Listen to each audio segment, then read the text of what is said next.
Sarah Miller, 32, never imagined she'd one day call the police on her own family. Yet here she was in her kitchen, her father standing inches from her face shouting, "Give us the keys and get out." It was supposed to be her birthday and housewarming party, a moment to celebrate everything she'd built. Instead, her parents and younger sister Megan were demanding she hand over the house she'd spent years saving for. Sarah stood frozen, trying to process the betrayal. "You're being selfish," her mother added coldly. "Megan has a family. She needs this house more than you." Sarah couldn't breathe. Her own home had turned into a trap. Where are you watching from today? Kindly hit like, comment and subscribe to this channel for more. Sarah had grown up in a small suburb outside Hartford. From the outside her family looked normal. But even as a child she noticed the differences in how she and Megan were treated. Megan got new clothes. Sarah got the leftovers. Megan's tantrums were met with hugs. Sarah's questions were met with sighs. "You're the strong one," her mother always said whenever Sarah needed comfort. But what it really meant was, "We'll only pour into the child who cries the loudest." By high school, Sarah stopped expecting praise for her report cards. She focused instead on scholarships and self-reliance. Megan, meanwhile, barely passed her classes and still got celebrated. After graduation, Sarah put herself through college. She worked at a grocery store in the mornings, attended classes in the afternoons, and cleaned offices at night. While her classmates worried about finals, Sarah worried about rent. Her parents never offered to help. "You've got scholarships. You're doing fine," they'd say. But when Megan got accepted into an expensive private college, her parents paid for everything. Tuition, an apartment, even groceries. Sarah didn't say anything. She just pushed harder, telling herself that independence was better than debt. She learned to survive on 5 hours of sleep and leftover cafeteria sandwiches. After college, Sarah landed a job as a junior financial analyst at a mid-sized firm. She moved into a studio apartment with thrifted furniture and thin walls. Every raise she got she saved. She skipped vacations, avoided eating out, and picked up weekend bookkeeping gigs to add to her house fund. When her coworkers talked about shopping sprees, Sarah smiled and nodded, knowing she was building something real. Her parents called her focused. Too focused, her dad once joked. "You should loosen up." Meanwhile, Megan was bouncing between part-time jobs, racking up credit card debt, and calling their parents whenever rent was due. They always helped her. By the time Megan had 3 kids and a husband named Jake who sold used cars, Sarah had almost enough for a down payment. Megan and Jake were evicted twice and finally ended up in a cramped 2-bedroom apartment with their parents helping cover the rent. "You're doing great, Sarah," her mom often said. "Maybe you can help out more." Help always meant giving. Like when Megan borrowed Sarah's car and returned it with a cracked mirror. Or when Sarah was expected to pay Megan's share of family events, "Since you're the one with the good job." And even when Megan dropped off her kids without notice. "You don't have children, so it's easier for you," she'd say, as if Sarah's time didn't matter. When Sarah finally bought her house, a cozy 3-bedroom craftsman on a quiet street, she felt like she had climbed a personal mountain. Every dollar, every sleepless night, every missed party had led to this. She cleaned every corner, painted the walls herself, and furnished it with care. "This is mine," she whispered the day she got the keys. To celebrate, she decided to host a combined housewarming and birthday party. "Maybe they'll finally be proud of me," she told her best friend Lily. "Maybe they'll see what I've built." Lily smiled gently. "Just don't expect too much from people who never saw you clearly." The morning of the party, Sarah woke up early, the sun casting soft light through the stained glass windows in the living room. She set fresh flowers on the dining table, fluffed the throw pillows, and checked every room twice. The kitchen gleamed. The guest room was perfectly made. Even the backyard had a bench under the maple tree she'd trimmed last week. When the doorbell rang, she opened it with hope in her heart. Her parents stood on the porch. Her dad said, stepping inside. "This neighborhood's a bit tight. Not much parking." Her mom handed her a small gift bag. Inside was a discount store candle. "Let's see the house," she said flatly. As Sarah showed them around, her father pointed out every small flaw. "This trim's uneven. You'll need to fix this ceiling soon." Her mother ran her fingers along surfaces, checking for dust. "It's cozy," she said in a tone that meant small. Sarah kept smiling, swallowing the disappointment. Just then her cousin Madison arrived, arms open wide. "Sarah, this place is beautiful," she said, eyes lighting up. "I'm so proud of you." Madison's warmth cut through the tension like sunlight. Aunt Rita followed, holding a potted plant and giving Sarah a knowing hug. "You've done well," she whispered. "And I've heard some things. But we'll talk later." Sarah headed to the kitchen to prepare her grandmother's lasagna recipe, grateful for the quiet moment. But soon her peaceful prep was interrupted by the sound of her front door bursting open. "Where is everyone?" Megan's voice rang out. Her kids charged through the hallway, yelling and stomping upstairs. "No running in Auntie Sarah's house," Megan said half-heartedly, not even glancing at them. Sarah wiped her hands and walked out to greet them. Megan, in a flashy handbag and oversized sunglasses, looked around with a smirk. "So this is what your job gets you, huh?" she said. "Must be nice having all this space for one person." Jake followed behind, nodding at Sarah with an awkward smile. He barely said a word but kept glancing around like he was inspecting the place. Megan shrugged. "The kids are just excited.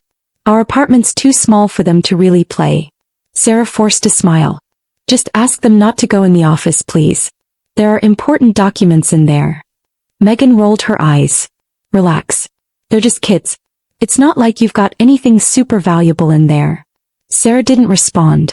Meanwhile, her parents walked in, lighting up at the sight of the grandkids. "Let them explore everything," her dad said loudly. "Sarah has so much room now." Sarah watched as Jake wandered down the hall, casually opening doors like he was on a house tour. At one point she passed the guest bathroom and overheard him whispering into his phone. "Yeah, 3 bedrooms, finished basement, decent yard. Schools are solid too. Shorter commute for me." Her heart dropped. What was he talking about? Why was he describing her house like it was a listing? She stepped closer and Jake quickly hung up. "Just talking to my buddy about the area," he said with a shrug, avoiding eye contact. During dinner prep, Sarah caught Megan's kids throwing toys in the guest room and trying to climb the bookshelf in her home office. "Megan, can you please keep them out of there?" she asked, trying to stay calm. Megan sighed loudly. "You really need to chill, Sarah. It's not like you have anything breakable. You don't even have kids." Her tone was sharp. Sarah opened her mouth then closed it. Her mom, standing nearby, gave Megan a sympathetic pat on the back. "She just doesn't understand. It's different when you're a mother." By dinner time, Sarah felt like a guest in her own house. The lasagna was in the oven, salad tossed, table set. But every conversation seemed to circle back to the same thing: how big her house was for one person. 3 bedrooms, one aunt said. "Wow, that's a lot of space for just you." Another chimed in, "Bet Megan's kids would love this place." Sarah stayed quiet, forcing a smile as she poured water into glasses. When she mentioned a recent project at work, her mom interrupted with, "That's nice, dear, but Megan ran the entire bake sale for PTA last week. 3 kids and still time for school volunteering." Aunt Rita tried to redirect the conversation. "Sarah, your garden's lovely. I noticed the tomatoes starting to come in." "Thanks," Sarah said, relieved by the subject change.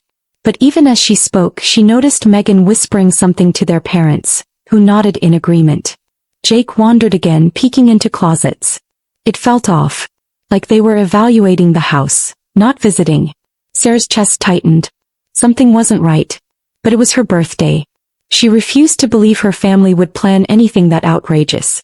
After dinner, Sarah brought out the chocolate cake she'd ordered from her favorite bakery. It was decorated with fresh raspberries and "Happy Birthday, Sarah" in elegant script. She was about to cut the first slice when her father stood up. "Before dessert, we have something important to talk about," he announced. The room fell silent. Her mother moved to stand beside him like they were about to make an official announcement. Sarah put down the knife. Her gut twisted. "We've been thinking about Sarah's situation," her father said, his tone too serious. "What situation?" Sarah asked, confused. "You're single, sweetheart," her mother said with a practiced smile. "This house is, well, it's a bit much for one person." Sarah blinked. "What are you saying?" Her dad took a deep breath. "We think the best thing, for the whole family, is for you to let Megan and Jake have the house. You could find a nice little 1-bedroom.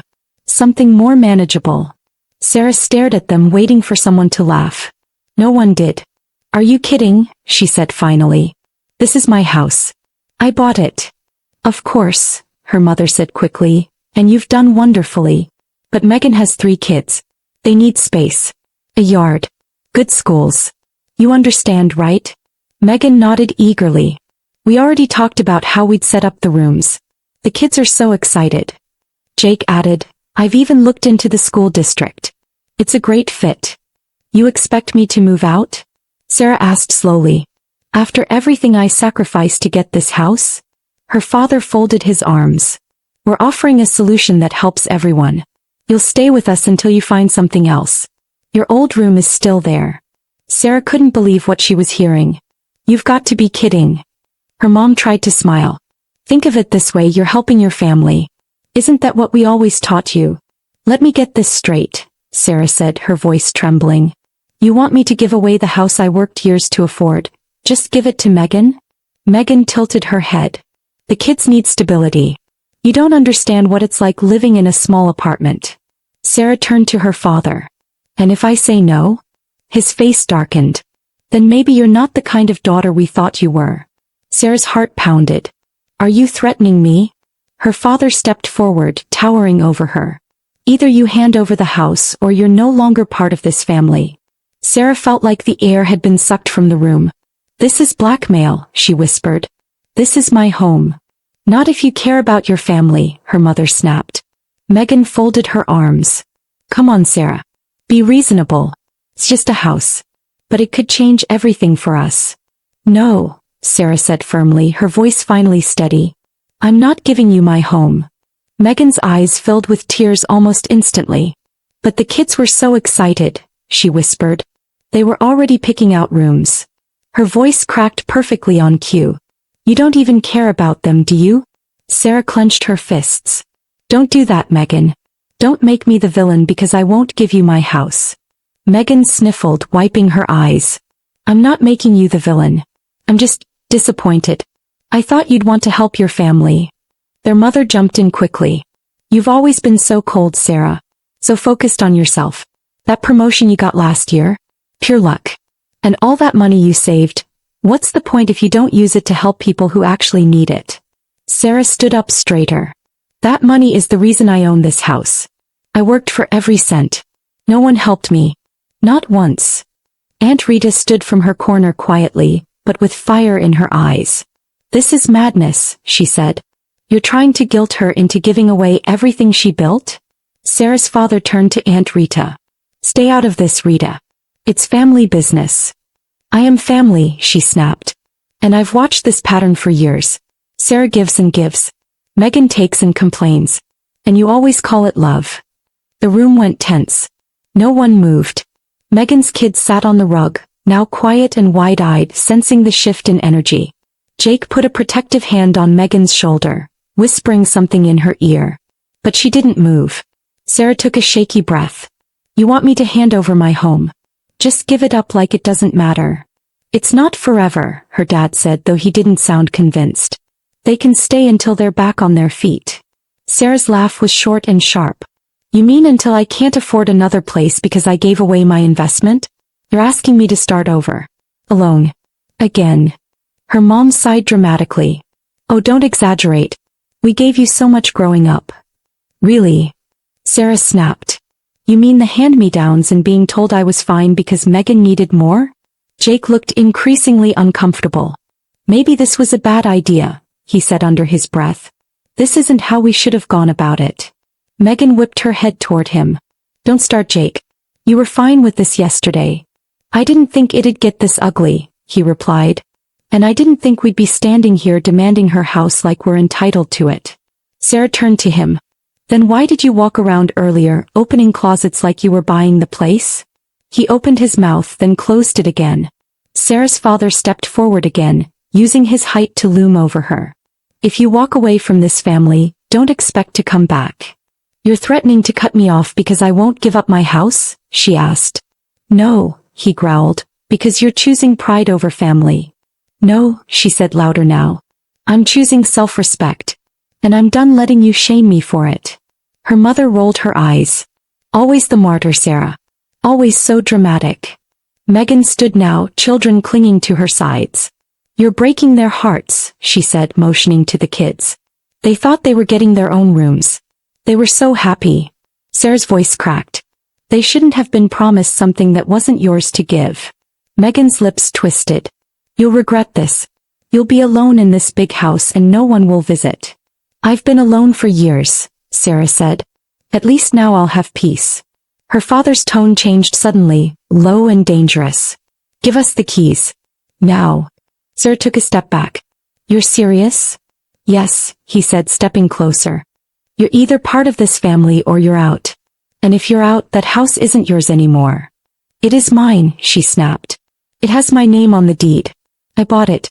I pay the mortgage. Not if you want to stay in this family, her mother muttered coldly.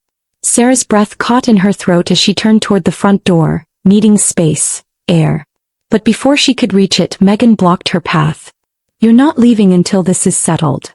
Her arms were crossed, her earlier tears now completely gone. Sarah turned toward the kitchen, but Jake stepped casually into the hallway, his body angled just enough to block her. Her father moved to the back door. No one leaves until this is resolved. It took a moment for the realization to sink in. They were trapping her, blocking the exits. In her own house. Sarah's heart started pounding. You can't be serious, she said, her voice shaking. Her father's eyes were cold. We're just talking. Aunt Rita stepped forward again. You can't keep her here against her will. That's illegal. Her mother scoffed. You don't know what you're talking about. You've gone too far, Aunt Rita said. This isn't a conversation anymore. It's intimidation. Sarah backed into the kitchen trying to create space. Let me out, she said, trying to sound calm, though her voice wavered. Her father moved closer, blocking the hallway. You're being hysterical, he said. You always make things bigger than they are. You've crossed a line, Aunt Rita said sharply. Let her leave. Rita, stay out of it, her mother barked. But Aunt Rita didn't move. Sarah's hand shook as she reached into her back pocket and pulled out her phone. She turned away and quickly dialed her best friend, Lauren. Hey, birthday girl. Lauren answered brightly. You okay?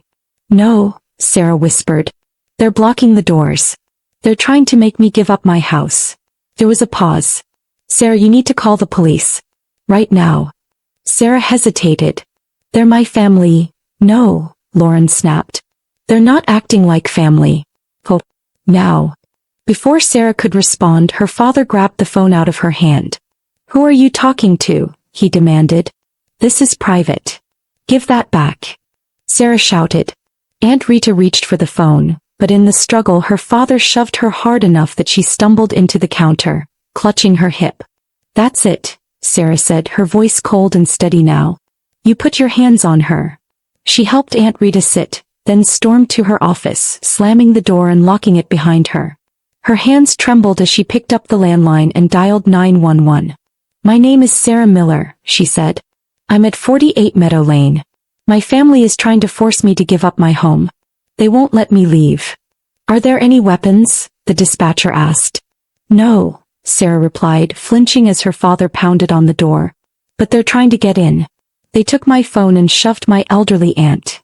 Stay where you are, the dispatcher instructed. We're sending officers now. Keep the door locked. Sarah sat in her chair listening to her family shouting in the hallway. If you call the cops, you'll regret it, her mother screamed. You'll destroy this family. You did that the moment you tried to take my home, Sarah whispered. 10 long minutes later, a firm knock sounded at the front door. Police department. Open up. The noise in the hallway stopped immediately. Sarah exhaled hard and unlocked her office door. When she reached the living room, 2 officers were already inside. I'm Sarah Miller, she said. I'm the homeowner. Are you all right, ma'am? Officer Patel asked. They tried to trap me, she said. They wanted me to give them this house. They blocked the exits. My aunt was pushed. Her parents immediately launched into rehearsed excuses. She's confused, her mother said. She's under stress. Officer Patel turned to Sarah. Can we speak privately? Yes, please, she said. In the kitchen she showed them her ID, the deed, and explained everything. I want them gone, she said firmly. Every one of them except Aunt Rita. Do you want to press charges? The officer asked. Sarah hesitated. Not yet. Just get them out. The officers nodded. When they returned to the living room, Officer Harris addressed the group. Miss Miller is the legal owner of this house. You're all being asked to leave immediately. If you refuse, we will escort you out. You can't be serious, her father muttered. We're her family. That doesn't give you the right to hold someone in their home, Officer Harris replied. Now please leave. Megan scooped up her children, glaring at Sarah. You just threw away your family, she hissed. We needed you. Jake guided her toward the door without a word. Her mother dabbed at invisible tears. We loved you, Sarah. This is what you choose. Sarah stood tall. No. You chose this. I'm finally choosing me.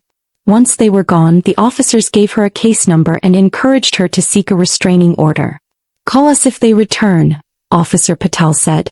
Sarah locked the door behind them, then collapsed to the floor, tears falling in waves. Aunt Rita sat beside her, holding her hand. You did the right thing, she whispered. Even when it hurt. Sarah nodded slowly, grief and relief crashing together like a wave.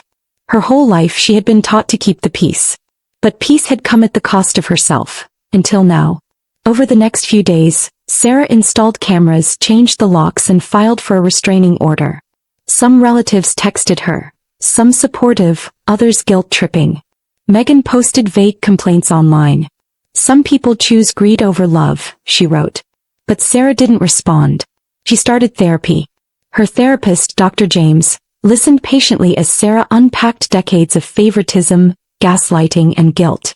They convinced you that love means giving until you're empty, he said. But real love includes respect. Boundaries.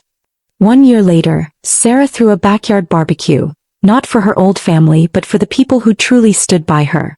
Lauren, Aunt Rita, new friends from her support group. As they gathered around the fire pit under string lights, someone asked, "Do you miss them?" Sarah thought for a moment. I miss the version of them I wanted to believe in. But not the people who showed up that day. She looked around at the laughter, the music, the safety of her own space. This is my family now, she said. And for the first time in her life she meant it. Moral lesson. Setting boundaries doesn't make you selfish. It makes you strong. Even when it's painful, protecting your peace and your hard-earned success is an act of self-love. Sometimes the family you build matters more than the one you're born into.